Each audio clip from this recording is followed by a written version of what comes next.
નમસ્કાર મિત્રો, આજે આપણે બેંક ઓફ બરોડાના જે નવા એસએનએ એકાઉન્ટ ખોલ્યા છે એનું એક્ટિવેશન કેવી રીતે કરવું એની પ્રક્રિયા જોઈશું.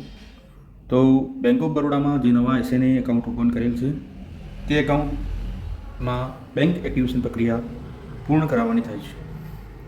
એક્ટિવેશન પ્રક્રિયા પૂર્ણ કર્યા બાદ જ આપનો ખર્ચ બુક કરી શકશો. એટલે આ પ્રક્રિયા સમય મર્યાદામાં પૂર્ણ કરવી જરૂરી છે. તો બેંક એક્ટિવેશન કેવી રીતે કરવું એની પ્રોસેસ આપણે જોઈશું. સૌપ્રથમ PFMSની વેબસાઇટ ખોલવાની રહેશે. આ વેબસાઇટ ખોલ્યા બાદ તેમાં એડમિન આઈડી અને પાસવર્ડથી તમારે લોગિન કરવાનું છે. યાદ રહે, જે એડમિનના આઈડી અને પાસવર્ડ છે એનાથી જ તમારે લોગિન કરવાનું છે. અત્યારે એડમિન આઈડીથી લોગિન કર્યા બાદ તમને સ્ક્રીન પર છે એનું પેજ એક જોવા મળશે. એમાં ઉપર 3 આડી લીટીઓ છે, તેના ઉપર ક્લિક કરવાનું રહેશે. એના પર ક્લિક કરતાં સાઈડમાં તમને નવા ઓપ્શન્સ જોવા મળશે. એમાં નીચે એક બેંક કરીને ઓપ્શન્સ છે, બેંક લખેલું છે, એની પર ક્લિક કરવાનું રહેશે. બેંક પર ક્લિક કરતાં નવા ઓપ્શન્સ ખુલશે. એમાં તમારે એકાઉન્ટ એક્ટિવેશન ઈ પેમેન્ટ પર ક્લિક કરવાનું છે. Account activation e payment. Account activation e payment પર ક્લિક કરતાં આ રીતે એક નવું પેજ ખુલશે. તેમાં તમારી સ્કીમ અને એકાઉન્ટ નંબર એવા 2 ખાના દેખાશે. એમાં સૌપ્રથમ સ્કીમ લખેલું છે, એની સામે GJ209 તમારે લખવાનું છે. GJ209 લખતા જ નીચે સ્કીમનું નામ આવશે, એને સિલેક્ટ કરવાની રહેશે. ત્યારબાદ નીચે એકાઉન્ટ નંબર લખેલું છે, એની સામે ખાનું છે, એમાં તમારે જે નવો બેંક ઓફ બરોડાનો જે એસએનએ એકાઉન્ટ નંબર જે છે એ જ લખવાનો છે.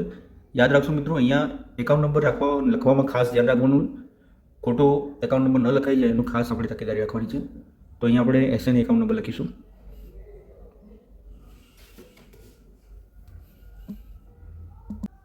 એકાઉન્ટ નંબર લખ્યા બાદ નીચે સર્ચ લખેલું છે, એની પર ક્લિક આપવાનું છે.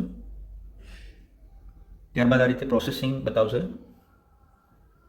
તો અહીંયા નીચે આપ જોઈ શકો છો કે એક એકાઉન્ટ નંબર સાથેની ડિટેલ નીચે આવેલી છે. એમાં સૌથી પહેલાં તમે જોઈશો આગળ સિલેક્ટ લખેલું છે. તો સિલેક્ટ લખેલું છે એની નીચે તમારે ટીક માર્ક કરવાનું છે. એની ઉપર ક્લિક કરશો એટલે ટીક માર્ક થઈ જશે. અહીં આપ જોઈ શકો છો ટીક માર્ક થઈ ગયું છે. હવે આ વિગત જે લખેલી છે એમાં લાસ્ટમાં જુઓ છો તો ત્યાં સિલેક્ટ કરીને લખેલું છે, એમાં અલગ અલગ ઓપ્શન્સ તમને બતાવશે. તો અહીંયા સિલેક્ટ લખેલું છે એની પર ક્લિક કરવાનું છે.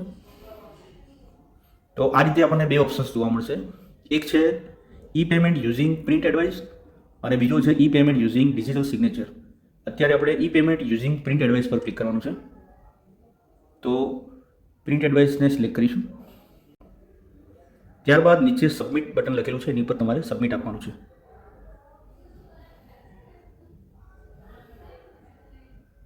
તો આ રીતે તમને કન્ફર્મેશન માગશે, એમાં ઓકે આપવાનું છે. ઓકે. ત્યારબાદ ફરી બેંક ડિટેલ આ રીતે બતાવશે. એમાં ફરી જે સિલેક્ટ લખેલું છે ત્યાં આગળ ક્લિક કરશો એટલે ફરીથી આપણે ટીક માર્ક કરવાનું છે. ટીક માર્ક કરી દીધું. ત્યારબાદ લાસ્ટમાં ફરી અહીંયા નીચે ફરી ઓપ્શન્સ સિલેક્ટ પર ક્લિક કરવાનું છે એટલે ઓપ્શન સિલેક્ટ ખુલશે. એમાં હવે જોઈ શકો છો આપ e payment using digital signature બતાવે છે. આપણે પ્રિન્ટ એડવાઇસવાળું આપણે સિલેક્ટ કરી દીધું છે એટલે એ આમાંથી નીકળી ગયું. હવે અહીંયા ડિજિટલ સિગ્નેચર છે એને સિલેક્ટ કરવાનું છે. ત્યારબાદ ફરી આપણે સબમિટ આપવાનું છે. અહીંયા ફરી કન્ફર્મેશન માગશે. તો અહીંયા પ્રોસેસ થશે.